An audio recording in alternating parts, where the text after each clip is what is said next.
ಎಷ್ಟು ಕಿಲೋಮೀಟರ್ ಇದೆ? 42 45 ಎಷ್ಟು ಬರುತ್ತೆ? ಅಲ್ಲ ಅಣ್ಣ, ನಮಗೂ ಡ್ಯೂಟಿಗಳಿಲ್ಲ ಆಯ್ತಾ. ನಮ್ಗೆ ಎಲ್ಲಾರು ಓಲಾ ಊಬರ್ ಹಾಕಿಡೋ ನಮ್ಮ ಹತ್ರ ಎಲ್ಲಾ ಡ್ಯೂಟಿನೂ ತಗೊಂಡು ಇದ್ರಲ್ಲೇ ಮಾಡ್ತಾರೆ.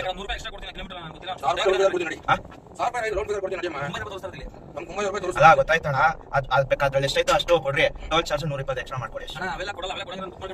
ಏನಣ್ಣ ಅಣ್ಣ, ಇವಾಗ ಎಲ್ಲಾ ಗಾಡಿನೂ ಇವಾಗ ನಾನು OTP ಹಾಕೋಕ್ಕಿಂತ ಮುಂಚೆ ನಾನು ನಿಮ್ಗೆ ಹೇಳಿದ್ದು ಅರ್ಥ ಮಾಡ್ಕೊಳ್ಳಿ. ಆ ಟಿವಿ ನ್ಯೂಸ್ ಅಲ್ಲಿ ಎಲ್ಲಾನು ನಾವು ಕೊಟ್ಟಿದೀವಿ ಜಾಹೀರಾತು.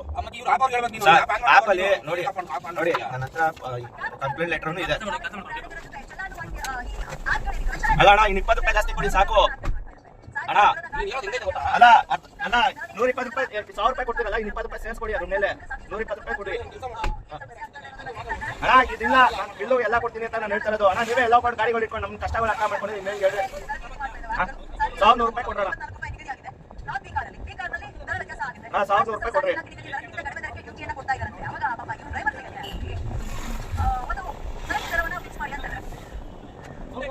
ಅಣ್ಣ. ಅದು ಕಿಲೋಮೀಟರ್ ಇದು ಮಾಡ್ತಾರೆ. ನಾನು ಗೌರ್ಮೆಂಟ್ ರೇಟ್ ನಾನು ಕೊಡ್ತಾ ಇರೋದು ಕೇಳ್ತಾ ಇರೋದು. ಆಯ್ತು ಬನ್ರಿ, ಅದಕ್ಕೆ 950 ರೂಪಾಯಿ ಆಗೈತೆ. 1050 ರೂಪಾಯಿ ಕೊಡಕ್ಕೆ ಹೇಳ್ರಿ. ಆಯ್ತು ಬರ್ರಿ, ನಂಗೂ ಬಿಸ್ನೆಸ್ ಇಲ್ಲ ಬೆಳೆಯಿಂದ.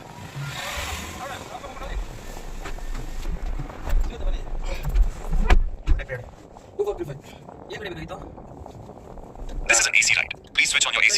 Click it for extra cash. ನೀವೇ ಅರ್ಥ ಮಾಡ್ಕೊಂಡಿಲ್ಲ. ಅಲ್ಲ ಅಣ್ಣ, ನಾವು ಲಕ್ಷಾಂತರ ರೂಪಾಯಿ ಬಡೋಣ ಅಂದ್ರೆ ಅವನು 1,500 ರೂಪಾಯಿ ತೋರಿಸ್ತಾನೆ. ಹೋಗ್ತೀರಣ್ಣ? ಕೊಡ್ತೀರಾ ತಾನೆ? ಅಲ್ಲ ಪೀಕ್ ಅವರ್ಸ್ ಅಲ್ಲಿ 1,500 ರೂಪಾಯಿ ತೋರಿಸ್ತಾನೆ. ಆಯ್ತಾ? ನಾನು ಒಬ್ಬ ಚಾಲಕನೇ ಆಯ್ತಾ. ಅಣ್ಣ ನಮ್ದು ಇದೇ ಏರಿಯಾನೇ ಮನೆ ಆಯ್ತಾ. ನಾನು 9 ವರ್ಷದಿಂದ ಗಾಡಿ ನಾವು ಬೇತಸ್ ತಗೊಂಡಿದ್ದೀವಿ. ಅಲ್ಲ ಅಣ್ಣ, ಅಲ್ಲ ಐತೆ ಯಾವ ಅಲ್ಲ ಒಂದು ರೇಟು. ಪೀಕ್ ಅವರ್ಸ್ ಅಲ್ಲಿ, ನಾನ್ ಪೀಕ್ ಅವರ್ಸ್ ಅಲ್ಲಿ 24 ರೂಪಾಯಿ ಅಷ್ಟೇ ನಮ್ದು. ನೀವು ಎಷ್ಟಾರು ಚಾರ್ಜ್ ಮಾಡ್ಕೊಳ್ಳಿ, ಅವ್ನು ಎಷ್ಟಾರು ಬಿಲ್ ಮಾಡ್ಕೊಳ್ಳಿ ಆಯ್ತಾ. ಅಣ್ಣ ಬುಕ್ಕಿಂಗ್ ತಗೊಂಡಿಲ್ಲ, ಎಲ್ಲರೂ ಅದನ್ನ ಇಟ್ಕೊಂಡ್ರೆ ಯಾರು ಕೈ ಆಟೋ ತರ ಕೈ ಹಾಕಿದ್ರೆ ನಾವು ಹೋಗ್ತೀವಿ. ನಾವೇನು ಹೋಗಲ್ಲ ಅಂತ ಏನಿಲ್ಲ.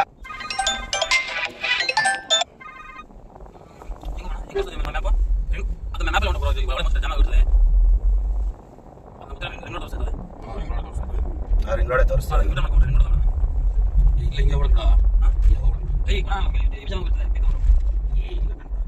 ರಿಂಗ್ರೋಡೆ ಹೋಗ್ಬೇಕಾ? ನಾನು ಹೇಳ್ತಾರೆ ನೋಡ್ಬಾರ್ದು ಸರ್. ನಾನು ಒಬ್ಬನೇ ಎಲ್ಲ ಮಾಡ್ತಾ ಇರೋದು ಡ್ಯೂಟಿ. ಎಲ್ಲರೂ ಹಿಂಗೆ